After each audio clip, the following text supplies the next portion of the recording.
At my own birthday dinner, my mother leaned across the table, smiling like a queen giving orders. "While everyone's here," she whispered to my dad, "tell your son to go change the locks at her apartment." The clinking fork stopped. My brother didn't question, just stood up and left like it was normal to break into your sister's life on her birthday. For an hour, laughter turned into whispers. Then he came back pale as the tablecloth shaking. "Mom, there's something," he said. Her smile vanished. My stomach dropped. Whatever he saw at my apartment wasn't supposed to be found. When people talk about family, they picture warmth. Birthday candles, laughter, hugs that mean something. Mine always looked the part. Perfect smiles and Christmas photos, matching sweaters, polite small talk about vacations and promotions. But behind that, everything was a performance. My mother, Mrs. Reeves, was the director. My father, her silent investor, and my brother Nathan, the star of every act. Since I was little, I knew my role. Stay quiet. Don't ruin the image. If Nathan forgot to call, Mom said he's busy. If I missed one dinner, she said, "You're selfish." Somehow, every flaw became mine. I used to think if I worked harder, achieved more, maybe she'd finally look at me the way she looked at him. But control doesn't stop when you start succeeding. It just changes form. That night at the restaurant, her whisper wasn't random. She had planned it. I could see it in the way she arranged the seating, Nathan next to Dad, me opposite, like an audience member. Even the cake had his favorite flavor, not mine. And when she said, "While everyone's here," she wasn't just talking about convenience. She wanted witnesses. She wanted power. Dad didn't question her either. He never did. Decades of keeping peace had turned him into an echo. He muttered, "Do it after dessert," like it was a grocery list. My brother nodded, eager to please, eager to obey. I remember tracing my finger along the rim of my glass, pretending not to hear, pretending not to care. But inside, my chest burned. Change the locks at my apartment. Why? What had I done this time? I had my own place for 3 years, a small apartment in Portland where I lived with my son Liam. It wasn't fancy, but it was mine, my safe place. No one had a key except me. Or so I thought. When Nathan left the table, I stayed still. Mom chatted with relatives, her voice sweet again, as if she hadn't just ordered a break-in. My father smiled weakly, swirling his wine, pretending not to notice my silence. I excused myself to the restroom just to breathe. The mirror reflected a calm woman, neat hair, lipstick intact. No one could see the storm behind her eyes. By the time I returned, an hour had passed. Nathan was back, pale and shaking. He leaned toward Mom, his voice cracking. "There's something you need to see." Her expression stiffened. "What do you mean?" He hesitated, eyes darting to me. "There's police tape around her door." The table fell silent. My mother's fork slipped from her hand. I didn't move, didn't blink, because in that moment, I realized the real dinner hadn't even started yet. The drive home felt endless. Street lights flashed over the windshield like heartbeat monitors, steady but cold.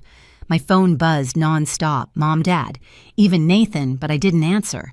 The city outside looked normal, but I could feel something shifting, something that wouldn't go back to the way it was. When I pulled into my apartment complex, 2 police cruisers were parked near the entrance. Blue and red lights pulsed against the brick walls. My stomach twisted. I barely remember getting out of the car, just the sound of gravel under my heels, and a uniformed officer stepping toward me. "Ms. Reeves," he asked. "I'm Officer Grant. Are you the tenant of Unit 214? Yes." "What's going on?" He checked his notes. "We received a report of a break-in. Your door was forced open, but nothing appears to be stolen.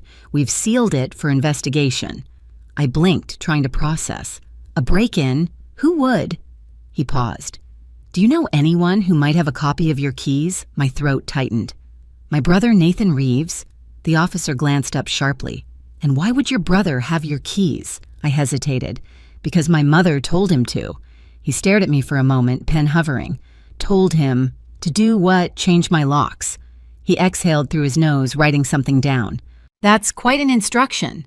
"I didn't give permission," I said quietly. He nodded. "We'll review the building footage. You should stay with someone tonight." But I didn't move. I couldn't, because through the cracked door I could see my living room. Nothing was destroyed, nothing missing, except the feeling of safety. And then I saw it. The photos of me and Liam on the wall had been turned face down, one by one. "Officer," I whispered, "those photos." He stepped closer, flashlight sweeping the room. On the coffee table lay a single white envelope. He handed me gloves. "You should open it." Inside was a short printed message. "Tell your mother the truth always finds its way home." My fingers trembled. Grant frowned. "Does that mean anything to you?" I shook my head, but my heart knew better. The words weren't for me, they were a warning to her. Somewhere between that restaurant and this moment, the control my mother built was cracking. She just didn't know it yet. I barely slept that night. Every time I closed my eyes, I saw the envelope again, those printed words staring back at me like a dare. By morning, the rain hadn't stopped. It hit the windows in hard, uneven bursts, the kind that makes silence feel louder. When my phone rang, I thought it was Mom. It wasn't. "Ms. Reeves, this is Officer Grant." His voice was steady, professional. "We traced a payment made to a man named Thomas Hale, the building's maintenance assistant. It came from a bank account under your mother's name." For a second, I didn't breathe. "You're sure?" "Completely. The note and the timing line up. We believe your mother may have hired him to retrieve something from your apartment." Retrieve what I asked, though I already knew. Grant hesitated. "That's what we're trying to determine. I suggest you speak to her directly but carefully." After the call, I sat on the edge of my bed, phone still in my hand, pulse pounding. Hired a man. My mother, who preached about reputation and trust, had committed a crime to invade my life. I remembered the box in my closet, the one labeled Dad's business papers. I had found it last month while cleaning. Inside were property deeds, statements, wire transfers, documents signed with my name. I thought it was an accident, a clerical mix-up, but now I understood. Those weren't mistakes. They were camouflage. By late afternoon, I'd made up my mind. I texted her dinner, my place. 7 p.m., no games this time. Her reply came instantly. "Fine, but be ready for the truth."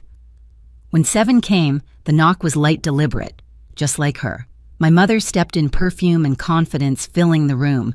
"You shouldn't have involved the police," she said. I crossed my arms. "You shouldn't have hired a man to break into my home." Her lips tightened. "You don't understand what's happening. Then explain it." She glanced around, eyes lingering on the flipped photos. "Those papers you found your father's business isn't simple. Thomas was supposed to retrieve them quietly before you did something reckless." I laughed softly. "You mean before I found out you've been using my name to hide your fraud?" Her face hardened. "Watch your tone, Evelyn." But this time I didn't lower my voice. "No, Mom. Watch yours." Thunder rolled outside like the sky had been waiting for her to show up. Rain streaked across the window, sliding down in crooked lines that caught the light from the street lamps. My mother stood in the middle of my living room, perfectly still, perfectly put together, heels polished pearls glowing against her black coat. If guilt had a dress code, she'd nailed it. "I was protecting you," she said, voice calm, almost gentle. I tilted my head. "By breaking into my home—" "You don't understand," she said, pacing. "Your father's business has complications, partnerships that can't be made public. If those papers were discovered, it would ruin us." "Us?" I asked. "Or just you?" Her eyes narrowed. "Don't twist this. Everything your father and I have done was to secure this family's future." I almost laughed. "You used my name, Mom. You forged my signature on property deeds and transfer forms. You didn't secure the future, you stole it." Her voice rose, breaking through the hum of the storm. "You think you're some kind of victim. Everything we have you benefited from, college tuition, your first car, that apartment. Do you think those things just appeared? I paid for that apartment myself. I said every word sharp and measured. You just couldn't stand that something had my name on it, without your fingerprints all over it." For the first time, her expression flickered. It wasn't guilt. It was fear. Fear of losing control. She turned toward the window, hiding it. "Evelyn, listen to me carefully. If those documents go public, your father could face prison time." I folded my arms. "Maybe he should." She spun back around. "You wouldn't dare." "I already did," I said softly. "Officer Grant has them." Her face drained of color. "What?" "You wanted the truth out of my house. I delivered it to the police. Lightning flashed across the glass, bright enough to cut her silhouette in half. For a moment, she didn't look like my mother anymore, just a woman cornered by her own lies. "You're destroying your family," she whispered. I stepped closer. "No, Mom. You did that the moment you used me as your shield." She shook her head, stepping back as if I'd struck her. "You don't understand what you're doing." "I do," I said. "I'm setting boundaries. Something you never taught me how to do." The air between us thickened. Every word, every silence, every wound we'd both ignored was suddenly there, alive, breathing. Her eyes glistened, not with tears, but rage. "You think you're strong because you've got the law on your side. You're naive. The world doesn't care about your little revenge." I looked at her steadily. "It's not revenge, Mom. It's accountability." She laughed, cold and brittle. "You'll regret this." Maybe I said, but at least it'll be my regret. The room went quiet except for the rain. Somewhere outside, a car horn echoed, distant and hollow. She stood there, chest rising and falling fast like she was about to lunge or cry or both. Finally, she said it. "If you go through with this, you'll never have a family again." I met her gaze. "Then maybe it's time I build one worth having." She froze. Her face hardened, mask sliding back into place. Without another word, she turned and walked toward the door. The click of her heels against the hardwood was the sound of a legacy breaking apart.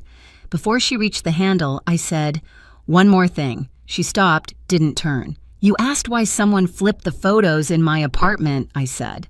"Maybe because even strangers can tell which way is right side up." Her hand trembled just once before she pulled the door open and disappeared into the storm. The sound of thunder followed her out. For a long time, I stood there watching the door sway slightly from the draft. My hands shook not from fear, but from release. I walked to the table where the envelope still lay. I picked it up, tore it in half, then dropped it into the trash. This time, silence didn't feel like surrender. It felt like ownership. The next morning, I met Officer Grant at the station. My hair was still damp, the air outside heavy with leftover rain. He greeted me with a small nod. "You're sure about this?" "I'm done covering for them," I said. He slid a folder toward me. Inside were photos of the documents, copies of the bank statements, and confirmation that my parents' assets were being frozen pending investigation. "Once this goes to the Financial Crimes Division," he said, "they'll open a full case. You'll be cleared of all liability." I exhaled slowly. "Good." He hesitated. "You know this will make headlines." "I know," I said, "but at least they'll be true." By the time I left the precinct, the clouds had started to break apart. Sunlight spilled through in thin, uneven rays, the kind that look hesitant, like they're not sure they belong yet. When I got to the hospital to pick up Liam, he was waiting with a sticker on his shirt, a gold star. He ran straight into my arms. "Mom, look, I got a star for being brave." I smiled. "So did I, sweetheart. You just can't see mine yet." He giggled, not understanding, and for once I didn't need him to. We drove home in silence, his little hand resting on my arm. The world outside smelled clean, washed new. When we got back, I made pancakes, the kind he liked with too much syrup and not enough patience. He talked about school, his friends, how he wanted to build a rocket in the backyard.